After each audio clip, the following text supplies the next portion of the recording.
नमस्कार। आज की इस बेहद जरूरी चर्चा में स्वागत है। हम सब दशकों से उसी पुराने इनकम टैक्स एक्ट 1961 के सहारे चल रहे थे, राइट?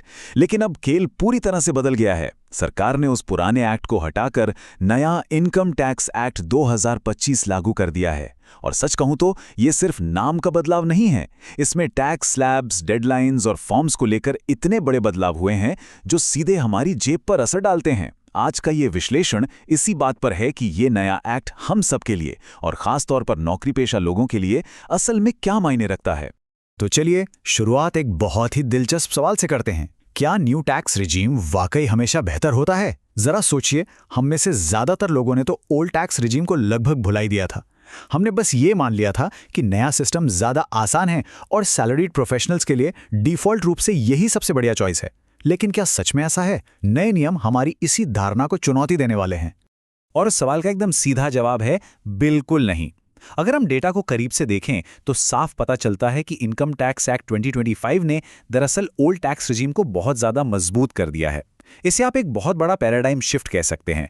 इस साल अपना टैक्स दोबारा कैलकुलेट करना बिल्कुल जरूरी हो गया है, क्योंकि ओल्ड रिजीम में अब ऐसे ऐसे नए फायदे जोड़ दिए गए हैं जो पहले थे ही नहीं। बिना सोचे समझे न्यू रिजीम में बने रहने से अब आपको भारी नुकसान उठाना पड़ सकता है। तो आइए बिना किसी देरी के आज के इस एजेंडे पर एक नजर डाल लेते हैं। हम मुख्य रूप से 5 चीजों पर बात करेंगे: ओल्ड रिजीम की वापसी, बढ़े हुए अलाउंसेस और पर्क, टैक्स स्लैब्स और डेडलाइन, पेरोल को आसान बनाने वाली टेक्नोलॉजी और आखिर में कुछ वास्तविक टैक्स कैलकुलेशंस की तुलना। चलिए सीधे अपने पहले और सबसे अहम पॉइंट पर आते हैं: ओल्ड रिजीम की वापसी और एचआरए यानी हाउस रेंट अलाउंस से जुड़े नए नियम। टैक्स बचाने के मामले में एचआरए हमेशा से ही हम सबका फेवरेट रहा है ना? लेकिन नए एक्ट में सरकार की रणनीति काफी दिलचस्प है। एक तरफ छूट तो दूसरी तरफ सख्ती। अच्छी खबर यह है कि 50% बेसिक सैलरी वाले ब्रैकेट में अब 4 नए शहरों को शामिल कर लिया गया है, जिसका फायदा बहुत से कर्मचारियों को मिलेगा। लेकिन दूसरी तरफ नियमों को बहुत सख्त कर दिया गया है। अब अगर आप 1 लाख रुपए से ज्यादा का किराया देते हैं तो मकान मालिक का पैन देना एकदम अनिवार्य है। इतना ही नहीं, अगर आप अपने माता पिता या रिश्तेदारों को किराया दे रहे हैं तो उसका डिक्लेरेशन और एक प्रॉपर रेंट एग्रीमेंट होना भी अब एचआरए क्लेम करने के लिए मैंडेटरी हो गया है। अब बढ़ते हैं दूसरे हिस्से की तरफ, जो शायद सबसे ज्यादा राहत देने वाला है: बढ़े हुए अलाउंस और पर्क। चलिए सीधा नंबर्स पर बात करते हैं। जरा इस नंबर पर गौर कीजिए, 72,000 रुपए। आपको याद है पुराने एक्ट में चिल्ड्रन एजुकेशन अलाउंस के नाम पर क्या मिलता था? मात्र 100 रुपए प्रति बच्चा, मतलब साल भर का बमुश्किल 9,600 रुपए। अब इसे सीधे बढ़ाकर 3,000 रुपए प्रति माह कर दिया गया है। इसका मतलब है कि 2 बच्चों के लिए अब आप सीधा 72,000 रुपए तक का एजुकेशन अलाउंस क्लेम कर सकते हैं। सच में ये एक बहुत बड़ी छलांग है। और बात सिर्फ बच्चों की पढ़ाई की नहीं है, रोजमर्रा के खर्चों में भी काफी राहत दी गई है। मील कूपन को ही ले लीजिए। पहले इन कूपन्स की लिमिट महज 50 रुपए प्रति मील हुआ करती थी। आज के समय में 50 रुपए में क्या ही आता है। खैर, अब इसे बढ़ाकर 200 रुपए प्रति मील कर दिया गया है। यानी अब आप साल भर में लगभग 15,600 रुपए तक के मील कूपन्स आसानी से क्लेम कर सकते हैं। सीधा सीधा 4 गुना का उछाल। तो सवाल यह है कि जब हम इन सारे अलाउंसेस को एक साथ मिलाते हैं तो पूरी पिक्चर कैसी दिखती है? देखिए, हॉस्टल अलाउंस अब 2,16,000 रुपए तक हो गया है। ऑफिस से मिलने वाले गिफ्ट्स पर छूट 5,000 से बढ़ाकर 15,000 रुपए हो गई हैं और इंटरेस्ट फ्री लोन की लिमिट तो 20,000 से सीधे 2 लाख रुपए कर दी गई है। हालांकि कंपनी की तरफ से मिलने वाली कार के टैक्सेबल रेट्स थोड़े से बड़े हैं, लेकिन अगर हम सबको जोड़ लें तो इन अलाउंसेस के जरिए आप करीब 3 लाख रुपए तक के एक्स्ट्रा एक्सेम्पशंस क्लेम कर सकते हैं। मतलब जो लोग इसके योग्य हैं वो सिर्फ इन्हीं के जरिए अपना 1 लाख रुपए तक का टैक्स बचा सकते हैं। क्या ये कमाल की बात नहीं है? चलिए अब आगे बढ़ते हैं और बात करते हैं तीसरे पहलू की: टैक्स स्लैब्स और एडमिनिस्ट्रेटिव डेडलाइंस।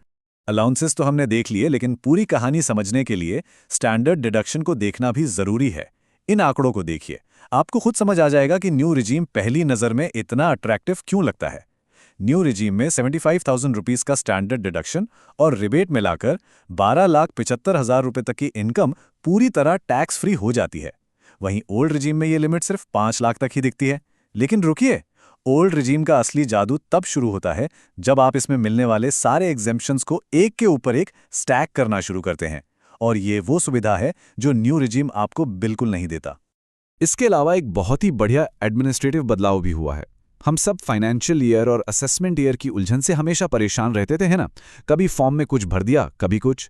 अब इस पूरी टेंशन को खत्म करते हुए सिर्फ एक शब्द पेश किया गया है, टैक्स ईयर। जैसे अब आपको सिर्फ टैक्स ईयर 26-27 कहना होगा।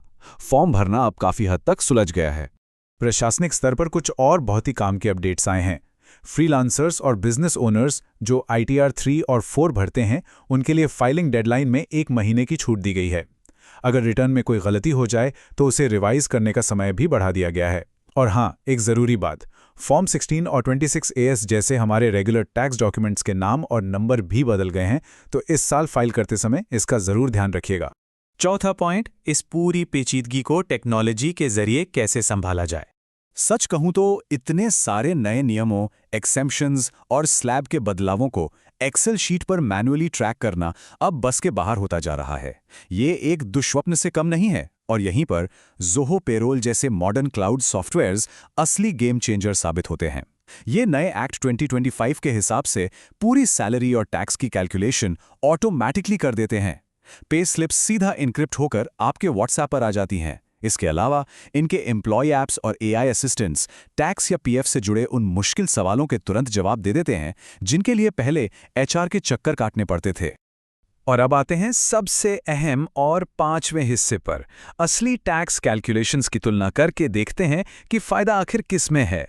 चलिए सीधा गणित पे आते हैं। अगर हम 12 लाख रुपए के CTC वाला ये उदाहरण लें तो तस्वीर काफ़ी साफ है। 12 लाख के लेवल पर न्यू टैक्स रिजीम बहुत ही शानदार परफॉर्म करता है। बिना किसी डिडक्शन के झंझट के आपका टैक्स सीधा जीरो आता है।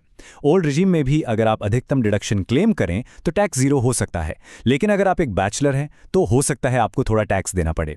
तो यहाँ सरलता और फायदे दोनों के मामले में न्यू रिजीम बाजी मार ले जाता है। लेकिन असली कहानी तब बदलती है जब हम 20 लाख और 30 लाख के ब्रैकेट में आते हैं।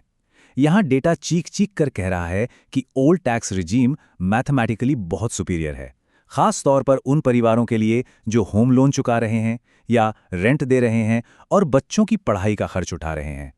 HRA, एजुकेशन अलाउंस और मील कूपन के वो बढ़े हुए फायदे जब एक साथ जुड़ते हैं तो टैक्स में भारी कमी आ जाती है। हालांकि अगर आप अकेले रहते हैं और आपके पास ज़्यादा डिडक्शंस नहीं हैं तो आपके लिए शायद अभी भी न्यू टैक्स रिजीम ही ज़्यादा फायदेमंद रहेगा। तो बात यहां आकर टिकती है कि क्या डिफ़ॉल्ट मानकर न्यू रिजीम में बने रहना समझदारी है? रेंट देने वाले और बच्चों वाले परिवारों को तो इस नए ओल्ड रिजीम पर तुरंत विचार करना चाहिए, क्योंकि इसमें आपकी मेहनत की कमाई के हज़ारों रुपए बच सकते हैं।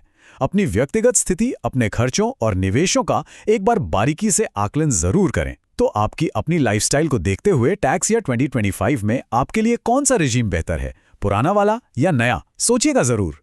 आज की इस चर्चा में हमारे साथ जुड़ने के लिए बहुत बहुत धन्यवाद। सीखते रहें और हमेशा स्मार्ट फैसले लें।